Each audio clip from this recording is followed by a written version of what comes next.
Hi everybody, so today we're going to be doing this really cool optical illusion project. It looks complicated, it's actually not, but it does require some ruler skills. So to start, you're going to need a ruler, pencil, eraser, and something circular. I am using this roll of the inside of Scotch tape. This is just like what can be found in your classroom. You can use the base of your water bottle. I mean, you can really use anything that's a circle of any size. So look around your classroom, find something that's circular and grab it, and that's what we're gonna use. I'm using an 11 by 8.5 piece of paper, and we're gonna start with your ruler. So we're gonna start at the top. You're gonna line it up, and you are gonna mark off at the 1 inch mark, going all the way across. So just a little quick marks, 1 inch mark here. Okay, and then we're gonna go to this side. Now, this is 8.5 inches. The math gets really complicated trying to divide it up. So I'm just gonna say 3/4 of an inch and then draw your line. Your bottom part is gonna be 1 inch long. It's okay. It doesn't, as you can see, it doesn't really ruin the optical illusion that much. But these are really, so it's really gonna be 1 inch by 3/4 of an inch going across for your cubes, okay? So think of 1/4 of an inch as little pieces. So from this long line to this line right here is 1/4 of an inch. This longer line to the halfway mark is 1/4 of an inch. And then from the halfway mark to this one is 1/4 of an inch. Then obviously for the next section, you would start here, 1, 2, 3, and then you're at 1/2 inch, 1, 2, 3, 1, 2, 3. And if you get to 3 inches and you're marking the 3 inch mark point and the 6 inch mark point, you know you've done it correctly. So let's go ahead and mark.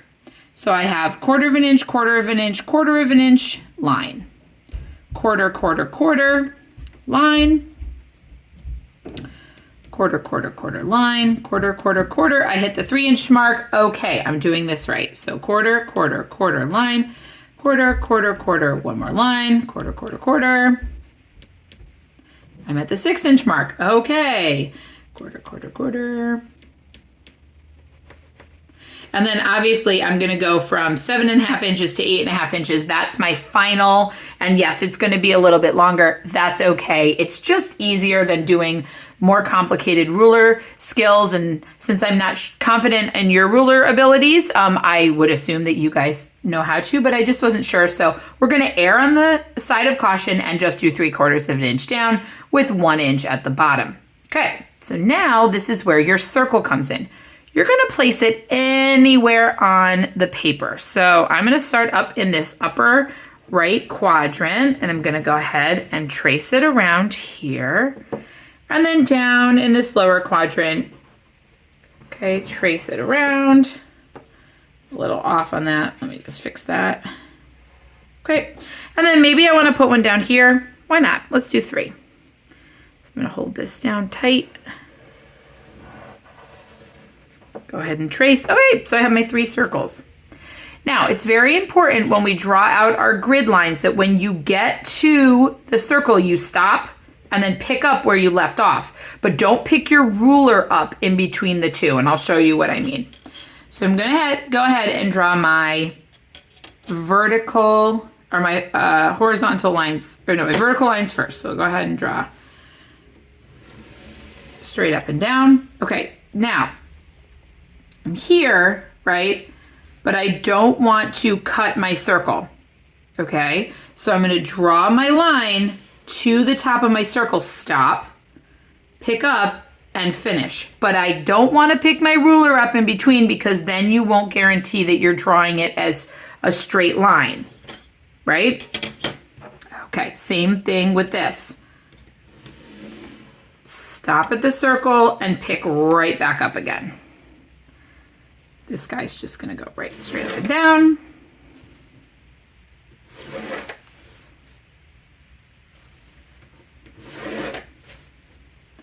Okay, I'm back to a circle. Don't lift your ruler. Here, straight, And then this one's tough because now I have 2 circles. Okay, same thing. I'm gonna go to here. I'm gonna pick back up, draw down to here, stop, and then pick back up. This one I only have 1, so I can just go straight up and down. And then straight up and down. Okay, so I've done that. I've had my lines. Now I gotta go this way. Same rules as the vertical. When you get to a circle, you're gonna stop. Don't pick your ruler up.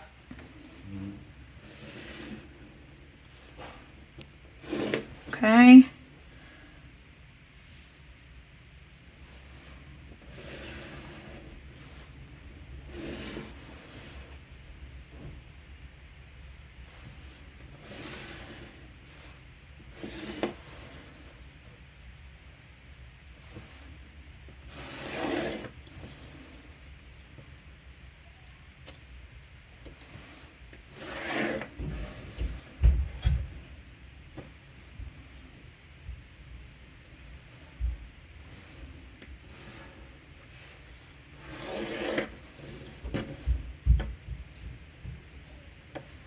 All right, I've got this little bit of an edge right here. So I'm gonna go to here. And even if it's the tiniest little piece of that circle, I don't wanna draw my line through it. So just make sure that you're really paying attention when you're drawing across. Obviously you can always erase if you need to. And my very last one. Okay, good. Awesome. So now I have my background drawn, and now I'm gonna go ahead and draw my circles. So we're gonna pick the relative center. On the top here, relative, does not have to be perfect, and on the sides here, just eyeballing it. Now we're gonna make a eyeball shape. So imagine we're gonna start off with this kind of an eye that's barely open, right? So I have this curved line and it's curving to the left. And then I'm gonna match it with a curved line curving to the right. So this looks like an eyeball, but it's to the side. And then I just kind of continue this line out, repeating until I run in between my final outer line and in. Again, eyeballing, does not have to be perfect. I'm gonna do the same thing on the other side. Okay, now I'm gonna do it horizontally. So I went vertically, I'm gonna start at my horizontal point and draw that half eye shape, kind of like that. Go to these points on my circle, and you can make it as tight as you want. So if you make the lines a lot thinner together, you're gonna get closer pieces like out here. And if you make it wider, like this one I did really, really tightly together. This one I kind of did a little bit more wide. So it really just depends on how your lines go and how much, depth you want to put in there. Okay, we're gonna do the same thing on these 2 circles. Find that relative center, horizontal and vertical, and then just draw your eye shape.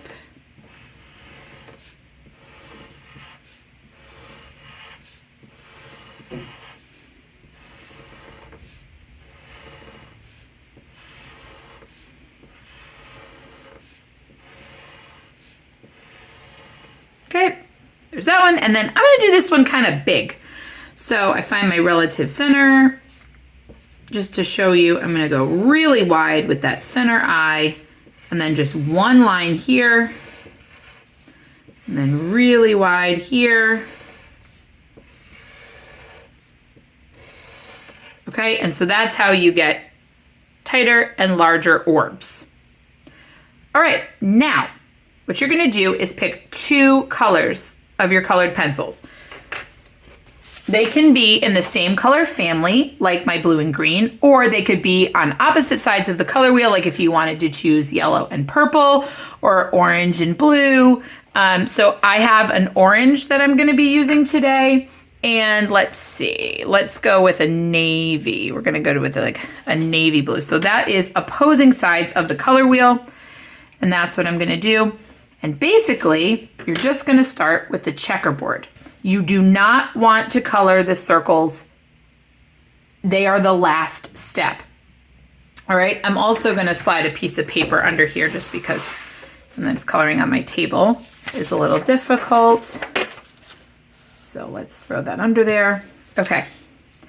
So what I usually do is just trace the lines, and you can use your ruler again if you want to. I'm gonna trace the lines with the purple, or navy, I guess it's technically navy, because it's a little bit darker, and then it'll make it stand out. So you just go ahead and trace those lines out, keeping them straight, using your ruler, okay? You can also do this with just charcoal. That looks really cool, and just black and white. You can do this with Sharpie. That also looks really cool. It does not have to be colored pencil. You can just use a regular graphite pencil too if you have that. Again, it's all about the contrast and shading. So it's less about the medium that you're using and more about the style. I'm gonna fix this one just a little bit. Okay, because I got a little sideways here.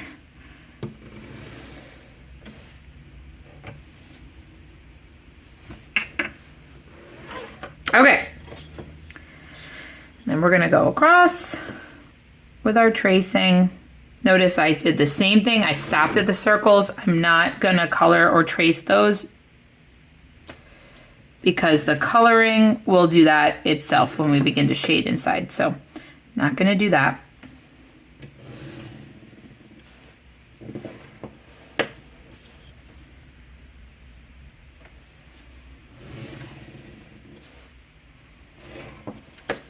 The other thing that I think is important is if you're going to do this over multiple classes, make sure that you hold on to the two colored pencil colors that you are using. I usually have students turn the paper over on the back and write the names of the colors of the colored pencils that they are using. That way, the next day, they know what they were using, because you don't always have your art supplies with you. So it's helpful. Even if you're just looking at your own set of colored pencils or markers or crayons, you know, sometimes you don't even remember between uses what you were using. So, you know, this one is mulberry and this one is deep orange. So I would just write the names of these on the back of my paper so that I would know which one was which. All right, so, and then you just begin to color in your checkerboard. I'm not gonna color in the entire thing for you today because you get the idea. But I usually start with one row, and obviously you're just gonna go ahead. Make sure you're coloring really nice and dark, good shading. If you want to develop your light source, you're going to need it for the circles if you want to decide where your light source is coming from. And then as you're shading, if you want it to get darker on the edges and lighter on the inside, that's totally fine. You can do that. It's whatever your level of drawing skills are.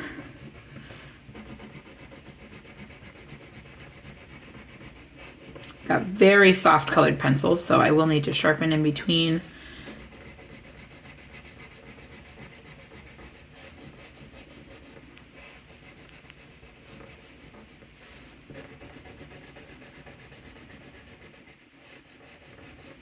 Okay, so I'm just gonna finish this row. Not gonna do the whole thing because you guys, I think, get the idea of how to do the checkerboard, but I do want to do the entire checkerboard first before I do any of the circles. It's very important that you do the circles as the second to last step. The shading, the shadowing of the circles is the final step, but we're not going to do that until the final step. All right, so go ahead and just color that in. I'm going to sharpen my pencil really quickly. Okay. So then when I go to this row, right, I'm gonna start with purple and then go to orange. So purple's at the top because remember this is alternating like a checkerboard.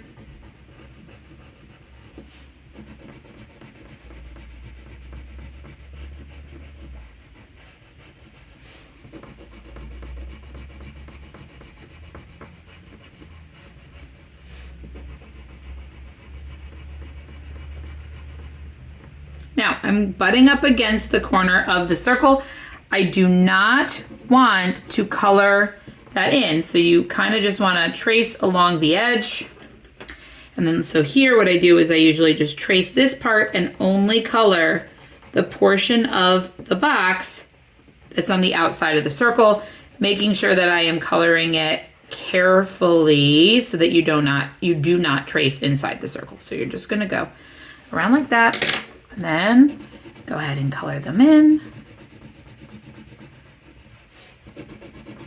I like the contrast of the, it was meant to be navy, but I guess it's more purple, but I like the contrast of orange and purple. It's good for March Madness. Okay, so again, right here,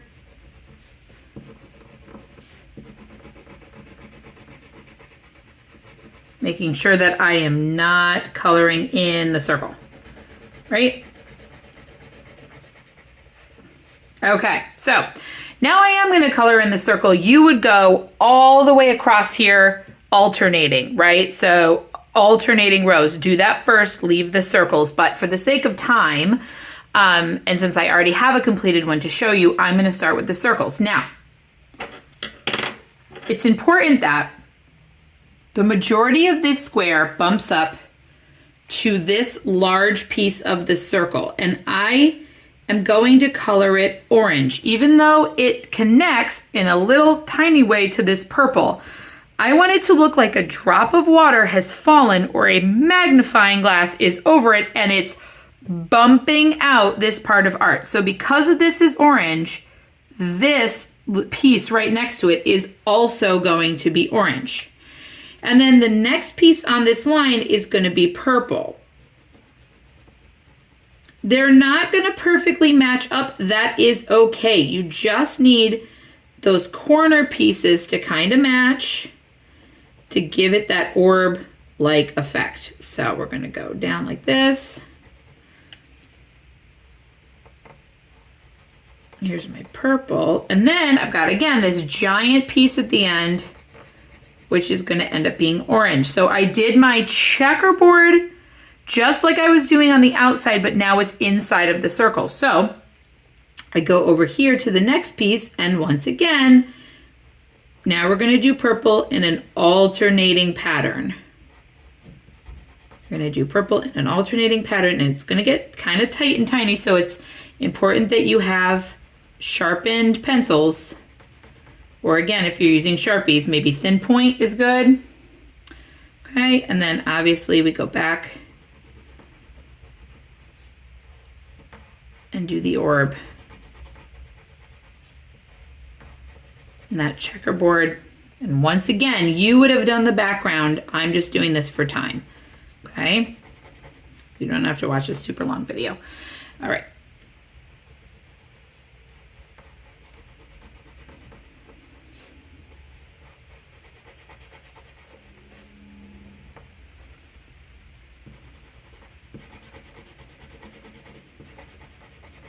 All right, now I'm at the center of my circle. I've given it that orb-like appearance. So I'm going to make sure that my big square in the center is that really dark color.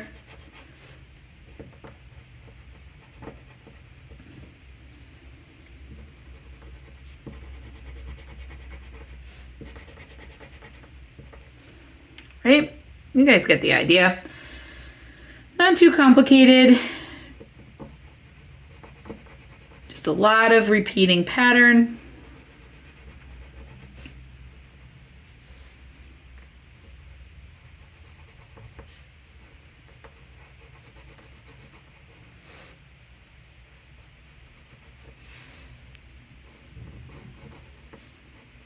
Just going to go ahead and finish my purple here. And then obviously it gets very kind of tight around the edges, so I'm making sure that I'm being very precise with my colored pencils, and then everything else is going to be orange.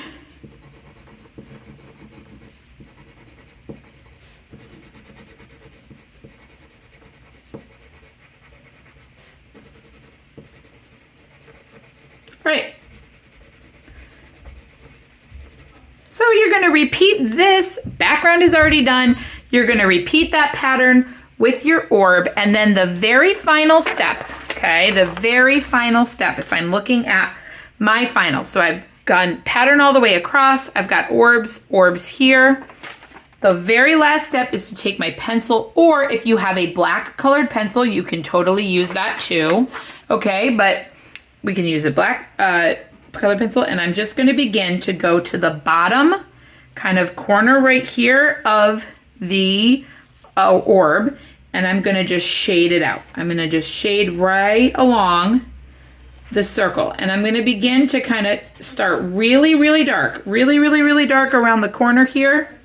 And I'll show you here, really dark around the corner. And then I'm going to pull out gentle shading in a circular shape, very gently. Shading in a circular shape, kind of pulling out across this. Now, the coolest thing is I'm gonna now take my finger and I'm gonna smudge. Just smudge across. And then that's going to blend that back part. Okay, we're gonna blend that back part, and that's what you're gonna do. It's gonna look like this when you're done. I've got my shading here, I've got my shading here, okay? All the way across. These two orbs, for this one I would do 3. And that's what your project's gonna look like. Great job. Look forward to seeing what you guys make.